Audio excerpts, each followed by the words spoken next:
Hi there, and welcome to yet another episode of the Beyond Threats podcast by Bleckmann. As always, I'm your host, Erik Janssen Steenberg, and today I'm joined by Katja Idsinga, Bleckmann's very own customs director.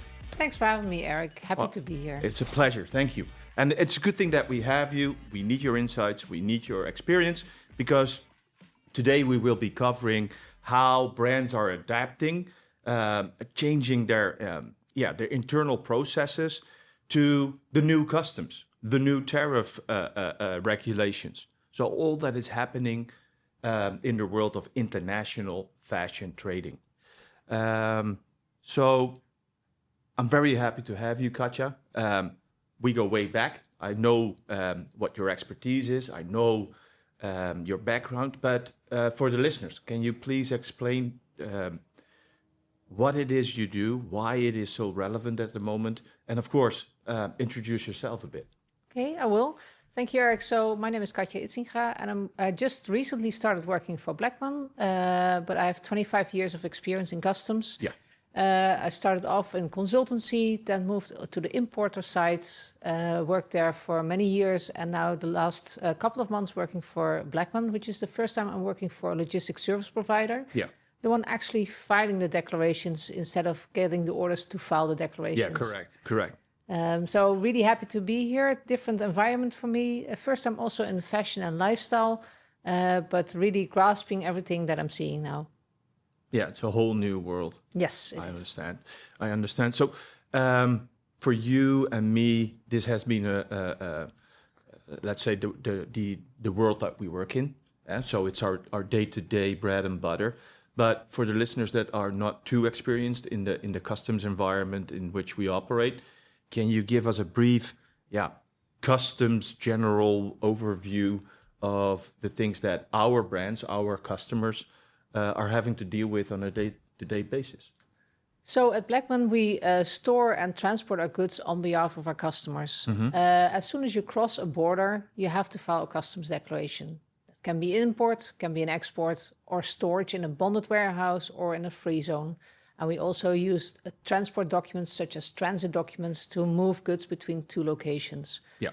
As soon as you file a customs declaration to the authorities, you have to include certain elements in the declaration. That could be the product description, who's the owner and the recipient, but also the value of the goods, the classification of the goods, and the origin, which combination actually determines the duties you have to pay to the authorities. Yeah.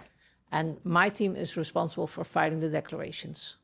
Gotcha. So making it very simple, whenever you enter or leave a country, you have to make some sort of a declaration, so a statement of which goods are going where, and through the HS codes, you determine for the customs authorities the exact nature of the product.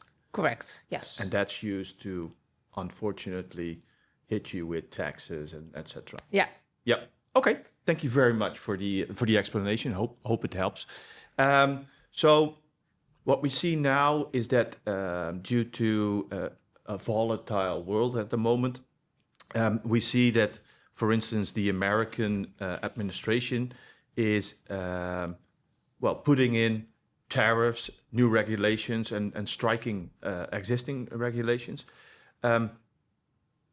And we now have to look at the origin of where a product is coming from. Are the European countries seen as separate countries, or is it one area? So this is actually a very interesting question, because the European Union as such is seen as one customs territory. And I'm referring specifically to European Union, because Europe often is seen as the continent. But it also has, for example, the UK, which left the European Union after Brexit, and that is now seen as a separate country. It shouldn't also be mixed up with the countries like EFTA countries, referred to EFTA as a free trade agreement or trade agreement countries, which are Norway, Switzerland, Iceland, and Liechtenstein. If you move goods between the European Union countries and, let's say, Switzerland, you still have to file a declaration.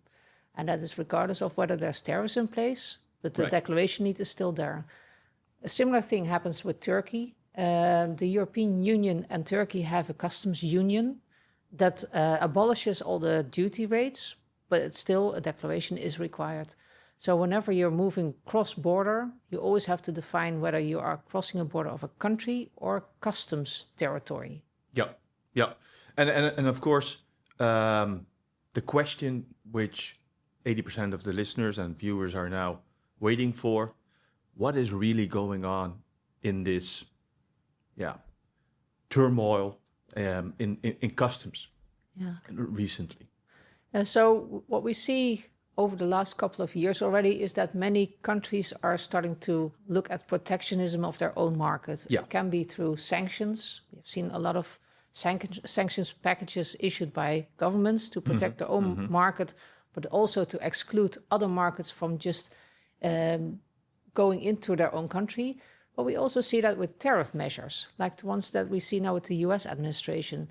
Due to protectionism of their own internal market, they want to have higher duties for anything that comes from outside their own country to boost their own internal economy.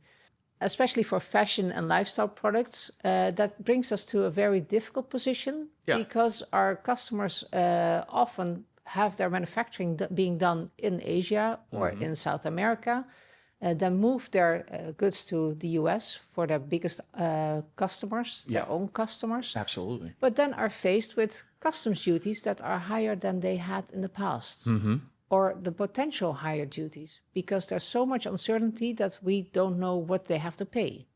Well, of course, and again, we work in this day in, day out, but at first glance, it makes perfect sense. Yeah, you want to protect your own market, you want to protect your own factories even, but when you take you take the time to zoom in, you see, wait a minute, there are no American fashion factories anymore from a size that matter. So the American brands are also slapped with these import taxes? Yes, unfortunately they are, because they as well have now their manufacturing in the lower cost countries or the countries where the fabrics are actually made and produced. So it's not even the finished product that is now being targeted, but also the fabrics that are made in low cost countries. Correct. So can we, for now conclude that they might not get the result that they were looking for? It is a very dangerous thing for me to say, but in my first glance, I would say yes. Yeah. What we already see is that from the Asian markets, we see a reduction in shipments to the US. Yeah. Actually, more products are being brought to the EU these days at a lower cost. So even the US consumers are being hit with these kind of issues. Yeah. And what are, some of the major shifts we have seen in customs and tariff regulations other than the American strategy, let's say that? Yeah. So what we've seen over the last couple of years is that there were a lot of logistics barriers, ports were closed, shipping routes were closed. Oh, yeah. That is something we faced from a logistics perspective already. That meant a delay in shipments and huge queues at ports. Then we had, on the customs side, things that impacted us heavily were Brexit. From a European perspective, we had to set up a whole new system. But we also had COVID that was impacting the customs operations due to a lack of resources and delays everywhere. Yep. From a customs perspective, companies thrive best if they have certainty. They know which price they want to charge to their customers, their own customers. But with the volatile duty rates, is it going to happen? Is it not going to happen? Will it be 10%? Will I have to pay 30%? Or will I have to pay 100%? It is directly impacting bottom line prices of companies. Definitely. So how would you charge that onward to your own customers? Would you go for the 100% duty rate and then increase your price with maybe 100% even? Or would you keep it low and absorb the own cost? So that is a very difficult point for most of our customers dealing with the US at the moment. This is real. It's not an administrational gimmick. It's really affecting the brands that we work with. Yes, the uncertainty is hitting them hardest. If there was certainty, they can change their price setting, they can change the structure, they can have stock in the country, they may even want to consider the full move of their manufacturing which I think is unlikely to happen. But you never know. If your prices are being doubled because of import duties, it might affect your choice there. Yeah, that's something that I am seeing now more and more, that brands are opting for nearshoring. And so after specific country of origins being taxed, and issues like we saw with the evergreen being stuck in the Suez Channel, I see that nearshoring is now really is now really gaining momentum. So we see more products coming from Portugal, Morocco, Tunisia, Turkey. Do you recognize that? Do you see that as well? Yes, we see that more and more. And I think if you look at it from a European Union perspective, we know that the rates are very stable at the moment, especially when goods are originating from Asia or South America. Yeah. But as long as there's certainty, people can make decisive choices. Correct. And well-informed choices. In the case of the US, of course, that is slightly different because today there might be duties pending and tomorrow it may be gone. Yeah. Yeah. So the brands need to be, agile, flexible. Yes. In their supply chain, in their choice making, or determining what will be the best setup. But as you mentioned, it's so hard to get a grip on what's going to be real for the brands in 1 year, in 2 years. There's no way that we can know. Yeah, I agree. But when you have your discussions with our existing brands or brands that want to pick your brain, how are you and the team of assistants to them in determining what to do, what not to do? Yeah, so unfortunately, we don't have the crystal ball either. No. What we can do is just list options and include all the what ifs. What if the tariff goes up? What if the tariff remains the same? Yeah. Should you then have dual storage facilities? Should you duplicate your inventory? For example, having part of the stock in Europe and part of the stock in the US? Yeah. Should you store it in a bonded warehouse? I mentioned that before, that storage in a bonded warehouse is a customs option, and that allows you to delay payment of duties for only the goods that are actually used to a customer and shipped to a customer. Correct.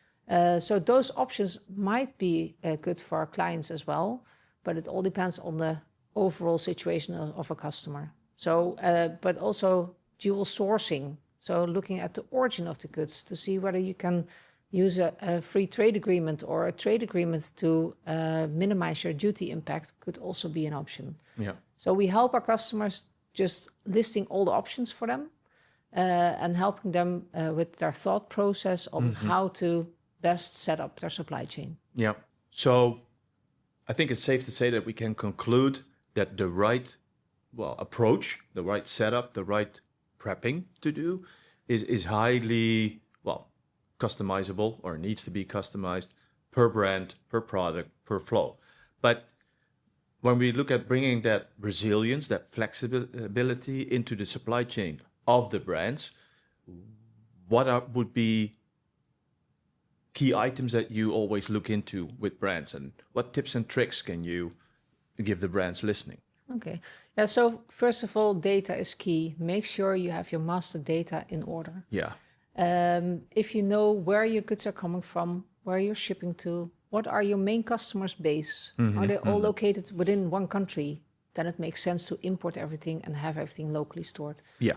Do you want to have you're not pulling it out anyway. Yeah. Yeah. It will stay and remain in that same country. But if you have countries all over the world and you have high flexibility, want to have high flexibility on your supply chain, you may want to put it in a bonded warehouse because then you can ship it out easily without paying double duties. Right.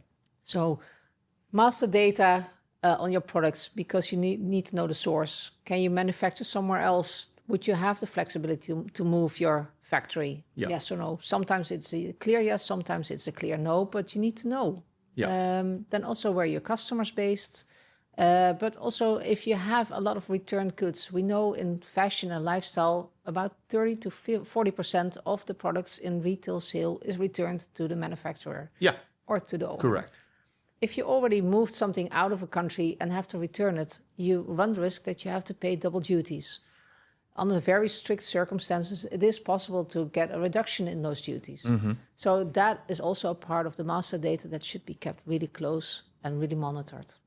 So yeah, thank you for that. But with bonded and the RGR process being put out there as the holy grail, possibly, if you think that, the listener or the viewer, if you now think I need to look into that, do yourself a favor and find Katja, myself, or whoever at Bleckmann to discuss, because this again is highly bespoke.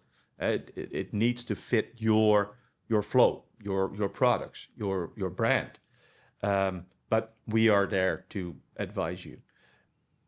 What else can you give the viewers, the listeners, in terms of advice based on your knowledge, your expertise? If you don't know, ask for help. I've been on all sides of customs. So as I mentioned, on the advisory side, the importer side, and now on the logistics service provider side. Only with the combination of the three functions, you can get more insights. The duties and the financial impact are high if you do something wrong with customs. Oh, yeah. So ask for help. That would be my biggest advice. And a very, very important piece of advice.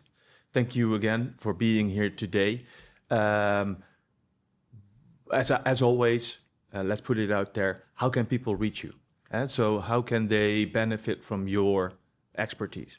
Well, of course, the first would be go to our website. We have a lot of contact details there. I think mine are on there as well. But you can contact us via the general number, general mail address, and also sources like LinkedIn would be helpful there. Perfect. So thank you for that, Katja. And as much as I would love to continue this discussion and love to give you more tools and, advice on how to best prepare for what will be coming next, unfortunately, this is all the time that we have today.